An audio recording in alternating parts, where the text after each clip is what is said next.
Assalamualaikum warahmatullahi wabarakatuh. Selamat pagi. Semoga kalian dalam keadaan sehat semua.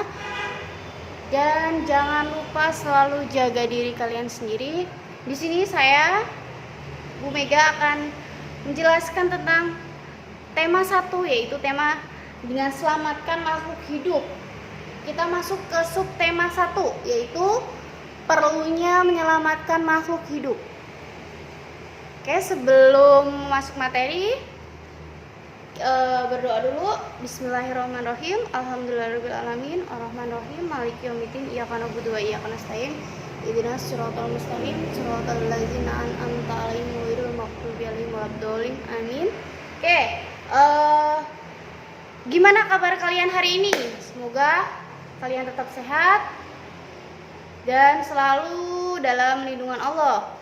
Nih, sebelum masuk materi, kalian kan beberapa bulan kalian belajar di rumah, kalian pasti bosen ataupun kalian pengen cepet sekolah. Sama, semua guru-guru pun sama, pengen cepet masuk, cepet belajar.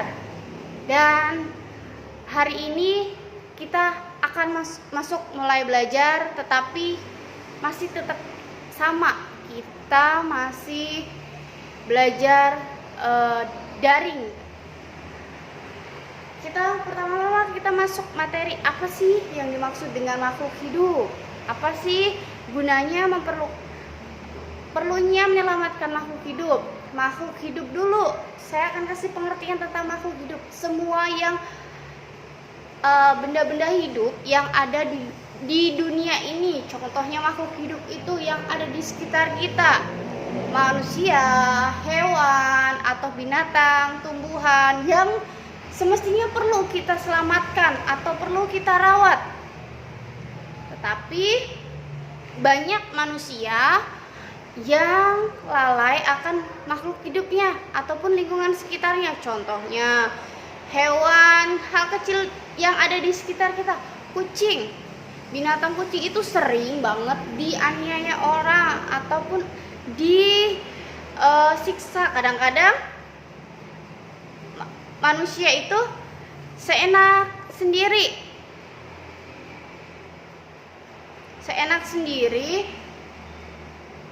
melukai kucing itu. Kadang-kadang disiram air panas, ditendang. Itu sebenarnya tidak boleh. Contoh satu lagi, tumbuhan itu yang harusnya kita siram, kita beri pupuk, kadang-kadang lalai, kita lupa nyiram, lupa kasih pupuk, sampai itu tumbuhan mati. Oke, kita akan masuk ke materi. Sebelumnya kita akan baca bersama, menjadi anak Indonesia yang religius. Yuk, apa sih maksud dengan religius? Kita masuk ke percakapan. Bima. Ya, siapa yang jadi Bima?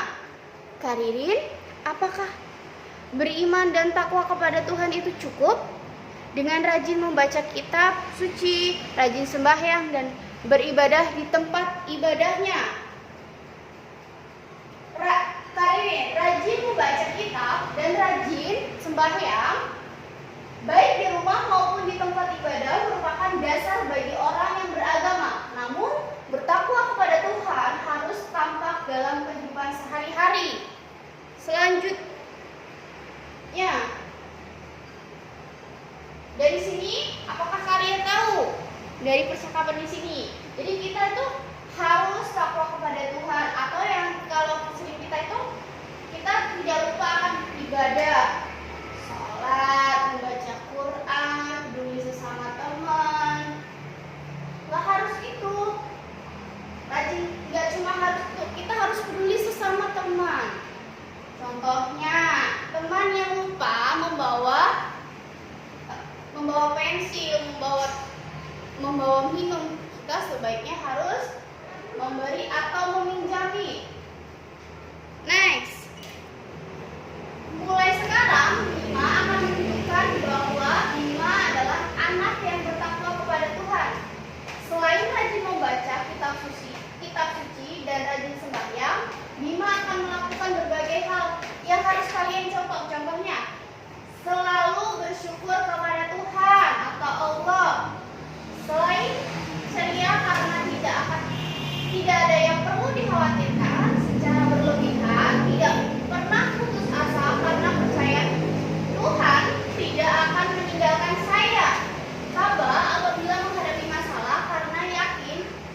ada jalan keluar.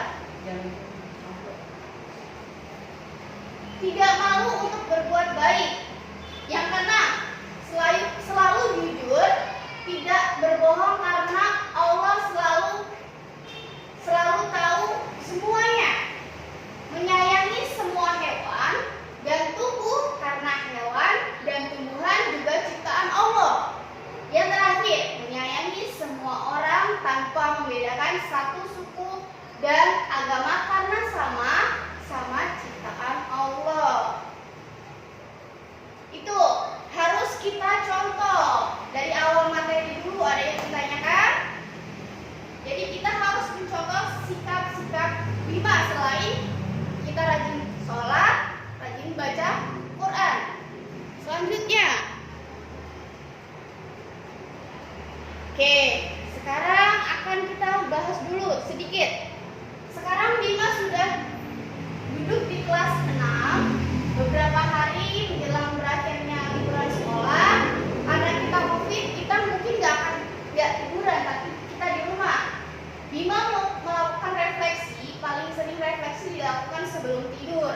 Sebelum berdoa, Bima lalu rebahan di tempat tidur. Pada saat itulah Bima memikirkan kembali semua pengalaman belajar beberapa waktu sebelumnya, baik di kelas 4 maupun di kelas 5. Berbagai pengalaman pelajaran tersebut dirangkai dan ditemukan hubungannya.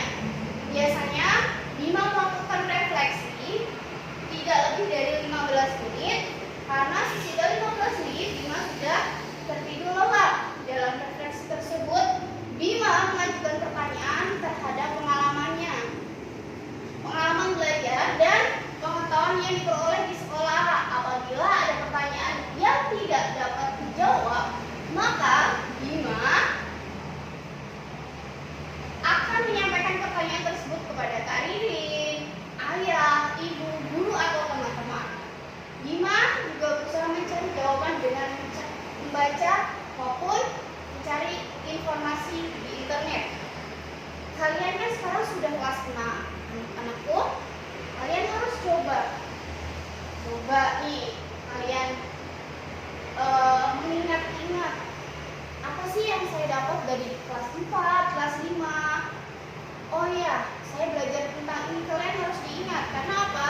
Nanti pelajaran di kelas 6 pun akan berkaitan dengan pelajaran kelas 4, kelas 5, bahkan akan mengulang terus. Kalau kalian saya udah lupa.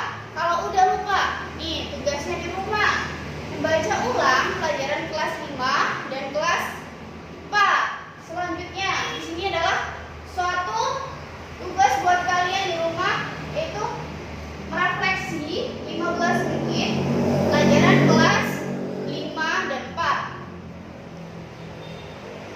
Next, refleksi yang pertama. Allah telah menciptakan semua yang diperlukan oleh manusia.